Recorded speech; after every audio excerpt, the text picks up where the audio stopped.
Assalamualaikum bros, selamat datang kembali di Guru Gembel Channel. Akhir-akhir ini seiring semakin banyaknya teori-teori konspirasi tentang COVID, semakin banyak juga teori-teori konspirasi lama yang dikait-kaitkan dengan fenomena COVID hari ini. Dalam hal ini kita berbicara tentang chemtrail. Apa itu? Satu fenomena di angkasa di mana jejak-jejak kondensasi pesawat atau contrail yang biasa kita ketahui itu ternyata sekarang memiliki variasi-variasi bentuk dan warna yang agak berbeda dan mencurigakan, dan tidak lama setelah itu maka orang-orang yang ada di bawahnya biasanya akan menjadi sakit. Nah, apakah ini merupakan senjata biologis atau senjata kimia biologis? Banyak orang yang percaya bahwa itu memang senjata biologis yang digunakan setidak-tidaknya untuk mengurangi populasi manusia agar manusia menjadi semakin sedikit dan bisa dikontrol secara penuh oleh satu pihak yang kemudian disebut sebagai elit global atau Illuminati atau Freemason atau klub ini itu dan sebagainya. Nah, apakah itu benar-benar terjadi? Di episode ini kita akan membahas tentang chemtrail. Jadi ayo kita mulai.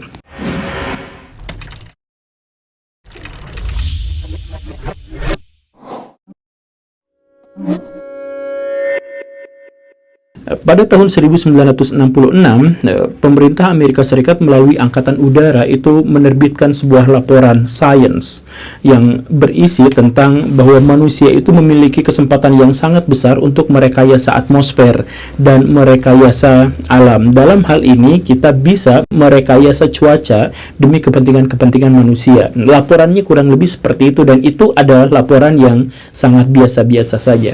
Tetapi ada dua orang di Amerika Serikat yang pada waktu itu mulai mencium adanya konspirasi, ada sesuatu yang disembunyikan nampaknya.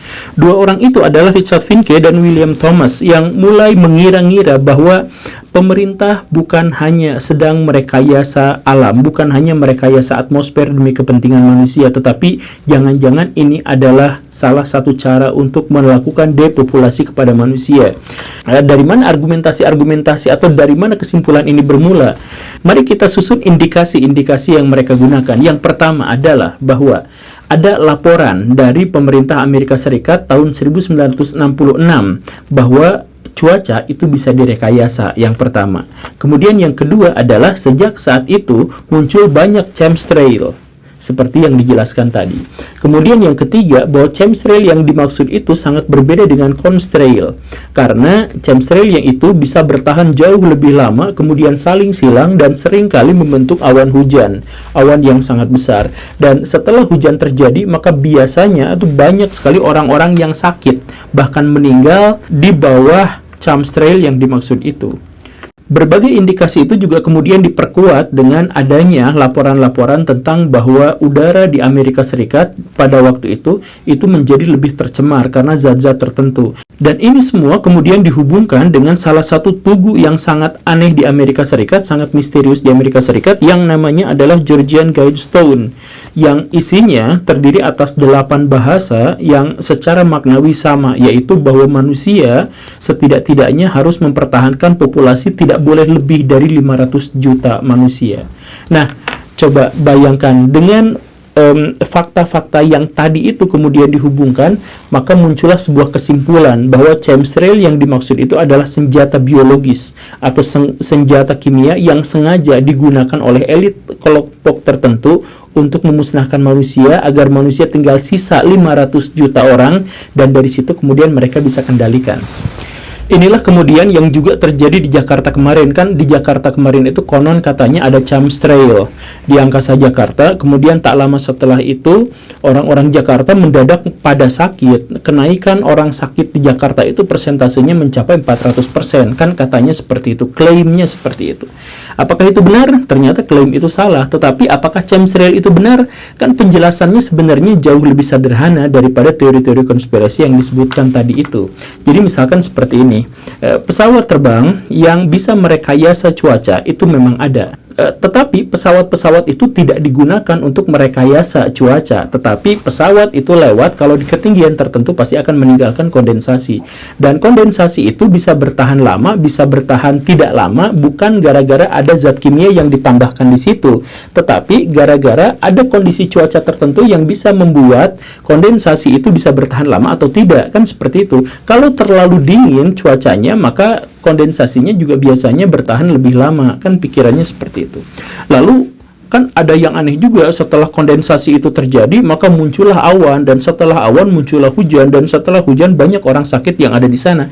Ya memang benar Baraya, itu tidak harus dikaitkan dengan teori-teori konspirasi, apalagi elit global. Kan Baraya yang membuat awan itu berkumpul, misalkan awan cumulonimbus itu berkumpul dan akhirnya mencerahkan hujan, itu kan gara-gara alasan yang sama dengan alasan kondensasi pesawat bertahan lebih lama, yaitu udaranya di sana menjadi lebih dingin. Maka awan yang berkumpul itu tidak disebabkan oleh chemtrail, tetapi chemtrail atau contrail yang lama itu muncul dengan alasan yang sama kenapa awan hujan itu muncul. Dan kalau pada akhirnya terjadi hujan, kemudian banyak orang yang sakit di situ, kan itu juga bukan terkait dengan rekayasa, bukan terkait dengan ada senjata biologis yang dilepaskan di udara, bukan seperti itu. Tetapi ya kalau musim hujan pasti banyak orang yang sakit. Kan sesederhana itu. Jadi ceritanya kalau orang Indonesia kan nyebutnya musim pancaroba gitu, orang kampung tuh. Jadi misalnya ada kemarau, kemudian mulai berganti menjadi musim hujan misalkan ya.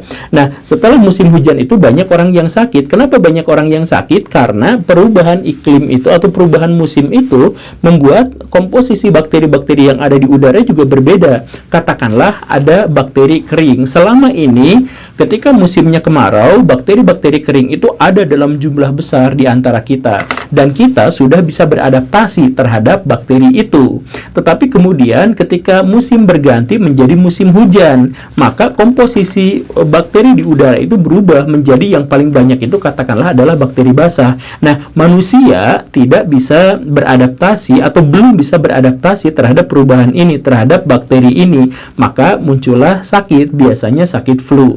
Kan begitu. Jadi sebenarnya penjelasannya itu adalah penjelasan yang sesederhana itu.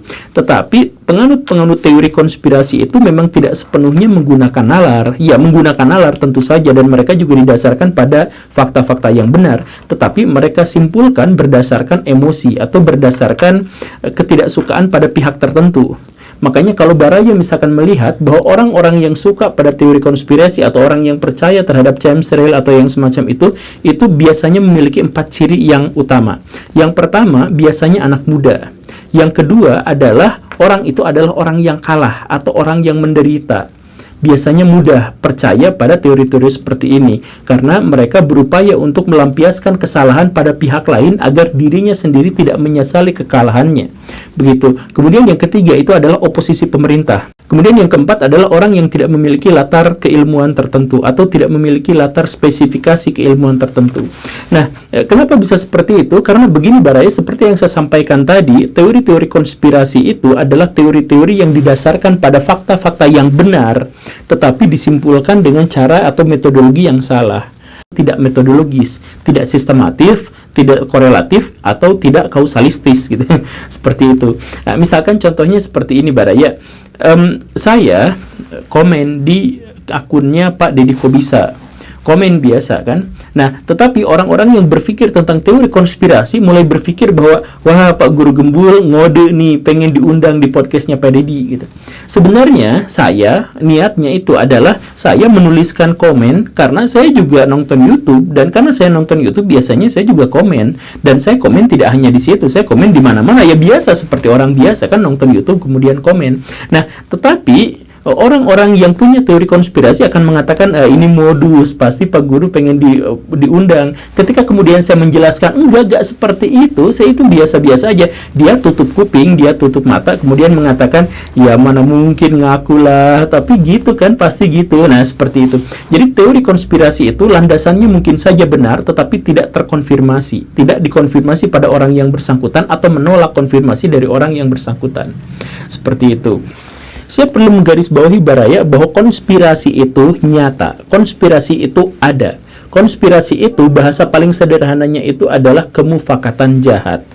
Bahasa yang lebih definitifnya itu adalah sebuah aksi yang dilakukan oleh banyak orang dan dengan posisi-posisi yang sangat rumit dan kompleks untuk menciptakan satu tujuan tertentu.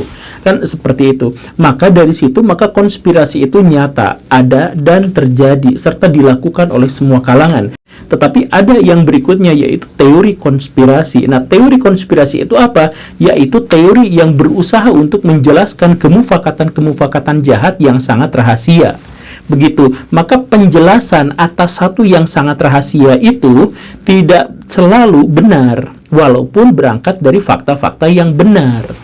Kalau Baraya mau contoh lagi seperti ini, Freemason itu ada, itu organisasi nyata. Bahkan pahlawan-pahlawan nasional Indonesia sebagian adalah anggota mereka, sebagiannya. Bahkan ketika Indonesia menyatakan kemerdekaannya, mereka ikut mengucapkan salam, selamat hari raya kemerdekaan dan seterusnya dan seterusnya. Jadi Freemason itu ada. Kemudian elit global. Apakah elit global itu ada? Benar, ada. Mereka sekelompok orang yang memiliki kekayaan yang sangat luar biasa dan memonopoli pangsa pasar dunia. Benar? Benar. Elit global itu seperti itu. Kemudian apakah ada Illuminati? Ada. Illuminati itu ada, setidaknya dalam panggung sejarah. Apakah kemudian mereka terdiri atas orang-orang yang cerdas dan kemudian tidak menyukai peran agama dalam kehidupan sosial dan bernegara? Benar, itu juga benar. Nah, kemudian fakta-fakta yang benar itu semuanya tidak harus menghasilkan satu kesimpulan bahwa mereka itu adalah satu pihak, bahwa elit global, Illuminati, itu Freemason, itu adalah satu kesatuan. Itu kan tidak harus seperti itu, Baraya. Tetapi teori konspirasi itu pasti akan berusaha menghubung-hubungkan itu. Begitu.